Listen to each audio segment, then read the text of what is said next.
नमस्कार, मी सुप्रिया. गावाकडच्या बातम्यांमध्ये आपलं स्वागत. सुरुवातीलाच आपण एक धक्कादायक बातमी पाहणार आहोत. ती म्हणजे जादूटोण्याच्या संशयावरून गावकऱ्यांनी एका पती पत्नीची 2 किलोमीटर मारत नेत हत्या केली आहे. ही धक्कादायक घटना घडली आहे भंडाऱ्याच्या तुमसर तालुक्यामध्ये. बांबूच्या कावडला मृतदेह बांधून हे मृतदेह जंगलामध्ये नेऊन फेकून देण्यात आलेत. तर या संदर्भात आता 16 आरोपींना अटक करण्यात आली आहे. घटनेला मदत करणाऱ्यांनाही अटक करणार असल्याची माहिती पोलिसांनी दिली आहे. जादूटोणा केल्यामुळेच एक महिला आणि एका बालकाचा मृत्यू झाल्याच्या संशयावरून भंडारा जिल्ह्यातील दावझेरी इथं काही गावकऱ्यांनी एका दाम्पत्याला बेदम मारहाण करून त्यांची निर्घुण हत्या करण्यात आली. अंधश्रद्धेमुळे या लोकांनी त्यानंतर या दोघांचेही मृतदेह जंगलामध्ये फेकून दिले. यादवराव नारबा ढोक आणि कौशल्या यादवराव ढोक असं या मृत पती पत्नीचं नाव आहे.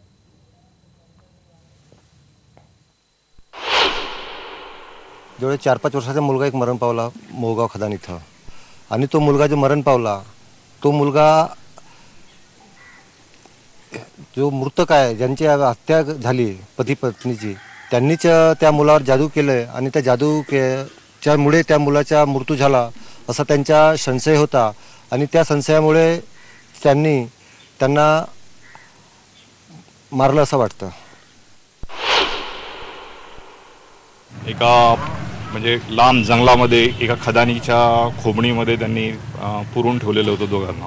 आणि त्या दोघांना त्यांनी मारहाण करून मेल्यानंतर त्यांची कावड म्हणजे बल्लीच्या याच्यामध्ये कावडसारखी बांधली आणि नंतर त्यांना जवळजवळ 10 ते 15 लोक घेऊन गेलेले होते. त्याच्यामध्ये 16 आरोपी निष्पन्न झालेले आहेत आणि ते सगळेचे सगळे आरोपी आम्ही अटक केलेले आहेत. भंडारा जिल्ह्यातल्या तुमसर येथील दावाझरी येथे राहणाऱ्या कौशल्या आणि यादवराव ढोक यांचा खून करण्यात आला आणि जादूटोण्याचा संशय घेऊन याच ठिकाणी या दोघांचाही अत्यंत निर्गुणपणे खून करण्यात आला. नंतर मृतदेह जो आहे तो 3 किलोमीटर दूर जंगलात नेऊन फेकून देण्यात आला. दोघांवरती या गावकऱ्यांनी संशय घेतला होता की या दोघांनी जादूटोणा करून याच गावातल्या एका बालकाचा आणि एका महिलेचा खून मृत्यू जो आहे तो जादूटोण्यामुळे घडवून आणला. त्यामुळे अशा गैरसमजातून अंधश्रद्धेतून हा संपूर्ण प्रकार घडलेला आहे. हे जे गाव आहे या गावामध्ये डॉक्टर नाही आहे. या ठिकाणी काही लोक जे आहेत ते जात असतात अंधश्रद्धेतून काही उपचार घेत असतात. भोंदू बाबा या ठिकाणी आहे आणि या भोंदू बाबांच्या आहारी जाऊन लोकांचे बळी जातात. पण अशा सामान्य लोकांवरती आळ घेतला जातो आणि त्यांचा जीव घेण्यापर्यंत सुद्धा मजल लोकांची गेली आहे. त्यामुळे लोकांच्या मनातून कायद्याचा धाग निघालाय का हा प्रश्न उपस्थित होतोय. पण महाराष्ट्रासारख्या पुरोगामी राज्यामध्ये अशा घटना घडणं हे अत्यंत चिंतेचं वातावरण आहे. पण या ठिकाणी आता 16 आरोपी आहेत आणि त्यातले 12 आरोपींना अटक करण्यात आली आहे. या प्रकरणात आणखी काही आरोपी असं शक्यता आहे. पण आता अशा घटना थांबवण्यासाठी सरकार पावलं उचलणार का आणि लोकांमध्ये कायद्याची भीती उत्पन्न होणार का हाच खरा प्रश्न आहे. पुढे जाणारे प्रशांत मोहितेसह प्रवीण मुधोळकर, IBN लोकमत, भंडारा. बातमी आहे आता उस्मानाबादची. सरकारी अधिकारी किती निष्ठुर आहेत हे उस्मानाबादेतल्या एका उपोषणाच्या निमित्तानं पुन्हा एकदा अधोरेखित झालंय. हक्काच्या कामाचे पैसे मिळवण्यासाठी परांड्यात गेल्या 26 दिवसांपासून शंकर चव्हाण हे उपोषणाला बसलेत. शंकर चव्हाण यांनी केलेल्या रोजगार हमीच्या कामाचे पैसे त्यांना मिळाले नाहीत. तर वेळोवेळी पाठपुरावा केल्यानंतरही त्यांना बिल मिळालेलं नाही. यापूर्वी 2 वेळा त्यांनी उपोषण केलंय. त्यांना बिल देण्याचं आश्वासनही देण्यात आलं, तेही पूर्ण करण्यात आलेलं नाही. त्यामुळे आता त्यांनी आरपारची लढाई सुरू केली आहे. 26 दिवसांच्या उपोषणामुळे आता शंकर चव्हाणांच्या किडन्या निकामी होण्याचा धोका असल्याचं डॉक्टरांनी सांगितलंय. एवढं सगळं होत असूनही सरकारी अधिकारी मात्र ढिम्मच बसलेत.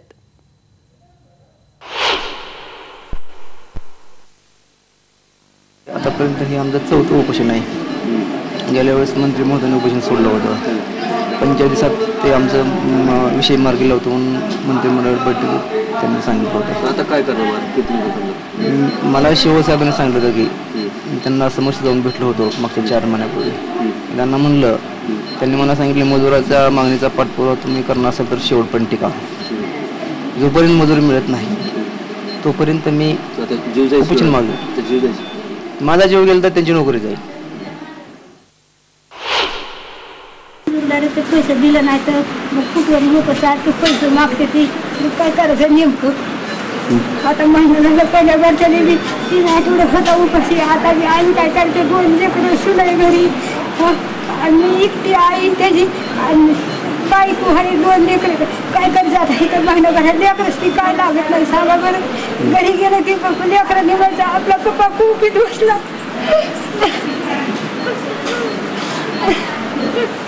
किती वाईट वाटते अजून निर्णय लागला काय करायचं आम्ही. त्याच्या किडनीवर परिणाम होऊ शकतो, त्याच्या तब्येतीवर आरोग्यावर परिणाम होऊ शकतो, त्याच्यामुळे त्याच्या लघवीवर परिणाम होऊ शकतो. त्यांना लवकरात लवकर उपोषण सोडावं ही त्याच्या आरोग्यासाठी महत्त्वाची बाब आहे. आत्ताची सध्याची परिस्थिती त्याच्या लघवीमध्ये किटोन्स आलेले आहेत, अल्ब्युमिन आलेला आहे. त्याला आम्ही कदाचित उस्मानाबाद सिव्हिलला आम्ही पुढे पाठवू इच्छितो. त्याला फिजिशियन ओपिनियनची गरज आहे, त्यासाठी आम्ही त्याला पुढे पाठवू. बातमी आहे पुण्याची. पुणे जिल्ह्यातील शिरूर तालुक्यात असलेल्या शिंदेवाडी गावामध्ये एपिडेमिक टायफस नामक एका आजारानं अक्षरशः थैमान घातलंय. या आजाराचं वेळेमध्ये निदान होत नसल्यानं आतापर्यंत 3 बालक दगावलेली आहेत, तर 80 पेक्षा जास्त नागरिकांवर सध्या उपचार सुरू आहेत. झपाट्यानं पसरत चाललेल्या या आजारामुळे ग्रामीण भागामध्ये भीतीचं वातावरण पसरलंय. शिंदेवाडीमध्ये मागच्या 22 दिवसांमध्ये 3 लहान मुलांना अचानक ताप आल्यामुळे त्यांचा मृत्यू झाल्याची घटना घडली आहे. अशाच पद्धतीनं या गावातील आणखी 22 मुलं तापानं आजारी पडल्यामुळे त्यांना उपचारासाठी तातडीनं ससून रुग्णालयामध्ये दाखल करण्यात आलंय.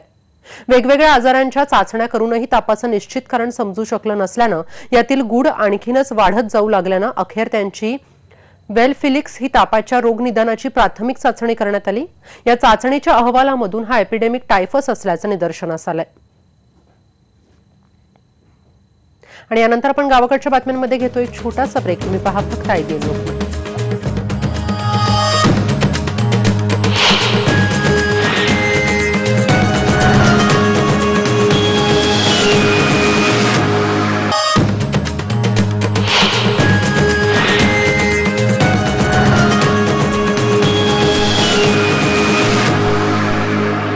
ब्रेकनंतर आपलं स्वागत. आपल्याकडे एक महत्त्वाची ब्रेकिंग न्यूज आली आहे, ती म्हणजे पर्युषण काळामध्ये आता मुंबईमध्ये मांस विक्रीवर बंदी नसणार आहे. त्या पद्धतीचं त्या संदर्भातलं एक परिपत्रक मुंबई महापालिकेनं काढलेलं आहे. तर पर्युषण काळामध्ये फक्त देवनार कत्तलखाना हा बंद राहील. राज्य सरकारपेक्षा एक वेगळी भूमिका आता महापालिकेनं घेतलेली आहे. आपण पाहतोय पर्युषण काळामध्ये मांस विक्रीवर बंदी नसणार आहे, त्या संदर्भातलं एक परिपत्रक महापालिकेनं काढलं. या संदर्भात आता बोलण्यासाठी आपल्यासोबत आहे आपली प्रतिनिधी प्रणाली कापसे. प्रणाली, काय सांगशील? पर्युषण काळामध्ये मांस विक्रीवरची जी बंदी आहे ती नसणार आहे असं मुंबई महापालिकेनं स्पष्ट केलंय.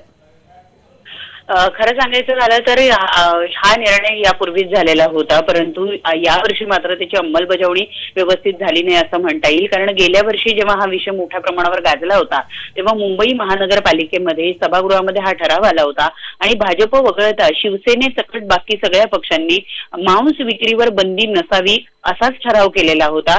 तरी सुद्धा यावर्षी पुन्हा एकदा राज्य सरकारच्या वतीनं जे परिपत्रक आहे ते सगळ्या मार्केटमध्ये देण्यात आलेलं होतं आणि सांगण्यात आलेलं होतं की मांस विक्रीवर सुद्धा बंदी असेल. आज सकाळी मनसेनं या संदर्भात आंदोलन केलं आणि त्यानंतर मात्र संध्याकाळी आता महानगरपालिकेच्या वतीनं एक नवं परिपत्रक काढून हे जाहीर करण्यात आलंय की मांस विक्रीवर कुठल्याही पद्धतीची बंदी नाही. पर्युषण काळात केवळ आणि केवळ देवनार कत्तलखान्यावर बंदी असणार आहे. कुणालाही मांस विक्रीवर बंदी घातली जाणार नाहीये. त्यामुळे कुठे ना कुठं राज्य सरकारच्या पेक्षा वेगळी भूमिका मुंबई महानगरपालिकेनं घेतली आहे असं आपल्याला म्हणावं लागेल. धन्यवाद प्रणाली दिलेल्या सर्व माहितीबद्दल. आपण पाहतोय पर्युषण काळामध्ये आता मांस विक्रीवर बंदी नसणार आहे. पाहूयात पुढची बातमी. भारतामध्ये गोवंशाच्या बाबतीत सध्याची भारताची परिस्थिती आपत्कालीन आहे. देशी गोवंश जतन करून तो वाढवण्यासाठी पुढे येण्याची गरज आहे. तर पुणे जिल्ह्यातील इंदापूर तालुक्यातील लोणी देवकरच्या माजिद खान पठाण यांच्याकडे आज 200 पेक्षा जास्त गायी आहेत. पठाण यांच्याकडे भारतातल्या वेगवेगळ्या वानाच्या देशी गायींचं गेल्या 3 पिढ्यांपासून संगोपन सुरू आहे. पाहूया त्याबाबतचा एक स्पेशल रिपोर्ट.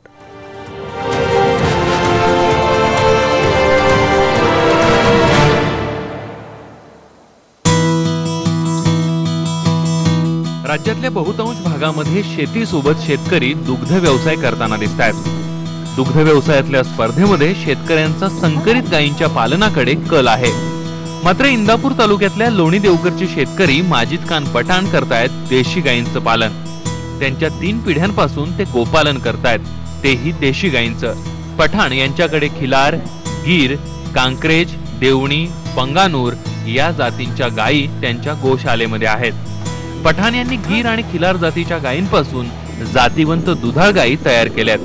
देशी गायींचं दूध आरोग्यवर्धक आहे आणि त्यामुळे त्याला चांगली मागणी आहे. आणि त्यामुळेच पठाण कुटुंबियांना देशी गायीचं संगोपन फायदेशीर ठरत आहे।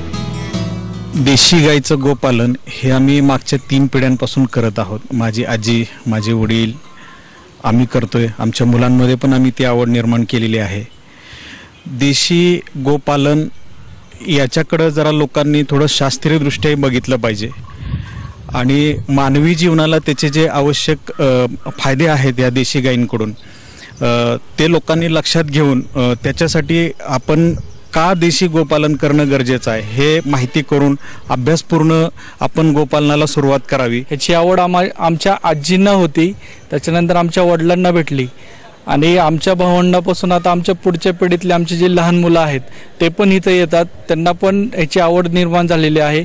त्यांची एक अटॅचमेंट अशी निर्माण झालेली आहे की ते ज्यावेळेस वासरांना गायींना आवाज देतात तर ते गायी वासरं त्यांच्याकडे येतात, त्यांच्याबरोबर असतात। संपूर्ण पठाण कुटुंबीय गायींच्या संगोपनाकडे बारकाईने लक्ष देत आहेत। त्यांच्या गोठ्यातील जातीवंत वळू सर्वांचं लक्ष वेधून घेतात। त्यांच्या प्रिन्स या खिलार जातीच्या वळूने राज्य आणि देश पातळीवरचे नंबरही पटकावले आहेत। नजर हटणार नाहीत असे वळू त्यांच्या गोठ्यात आहेत। राज्यभरातून शेतकरी पठाण यांचा गोठा पाहण्यासाठी इंदापुरात येतात। चांगल्या गायी निर्माण करण्यासाठी चांगला वळू असत नाही तोपर्यंत आपण चांगल्या गायी निर्माण करू शकत नाही। त्यासाठी प्रत्येकाकडे चांगला वळू असणं गरजेचं आहे। आम्ही आमच्याकडे काही चांगल्या वळूंची, काही नंदींची निर्मिती केलेली आहे। जातीवंत वळू आणि दुभत्या गायींसोबतच खत आणि गोमूत्रांमधूनही शेतकऱ्याला चांगले पैसे मिळतात। जास्त दुधाच्या एवढंच बघू नका, तर प्रत्येकाने आपापल्या प्रदेशातल्या स्थानिक जातींना वाचवण्यासाठी, टिकवण्यासाठी प्रयत्न करावा। या ज्या गायी आहेत त्यांचा शेणाचा, गोमूत्राचा कसा आपण वापर करू शकतो आपल्या शेतीमध्ये, आसपास जे उपलब्ध वनस्पती आहेत त्यांचा कसा वापर करू शकतो हे शेतकऱ्याने जर पाहिलं तर त्याला महागडी रासायनिक खतं आणि औषधं घ्यायला लागणार नाहीत। एकंदरीतच देशी गायींच्या पालनातून शेतकरी समृद्ध तर होतोच, शिवाय देशी गायींच्या लुप्त होत चाललेल्या जातींच्या संवर्धनालाही मदत होते। मधुकर गलांडे, IBN लोकमत, इंदापूर। यानंतर इथे आपण घेतो एक छोटासा ब्रेक। तुम्ही पहा फक्त IBN लोकमत।